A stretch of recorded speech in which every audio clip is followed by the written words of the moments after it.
اب رخ کرتے ہیں ڈیرہ غازی خان کا، جہاں ABC نیوز کی بیورو چیف جنوبی پنجاب غلام یاسین راہی کی رپورٹ کے مطابق عوام میں احساس تحفظ کے استحکام کے لیے ضلع بھر میں پولیس کا flag march inspector general of police Punjab کے حکم پر ہونے والے اس فلیگ مارچ میں police, dolphin force, elite force, traffic police اور قانون نافذ کرنے والے دیگر اداروں کے اہلکاروں کی شرکت۔ ضلع بھر میں عزاداری کے روایتی اور لائسنسی جلوسوں کے روٹس پر بھی فلیگ مارچ ہوگا۔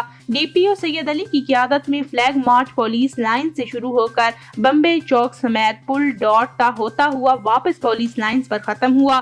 DPO سید علی نے کہا کہ محرم الحرام میں شرانگیزی اور نفرتوں کے پھیلاؤ کو قانون کی طاقت سے روکا جائے گا۔ نفرت کی نون اور شرانگیزی کی شین کی چنگاری کو شعلہ بننے سے قبل قانون کی طاقت سے بجھا دیا جائے گا۔ شرانگیزوں اور نفرتوں کو پھیلانے والوں کو ان کے سہولت کاروں سمیت قانون کے مطابق فوری گرفتار کیا جائے گا۔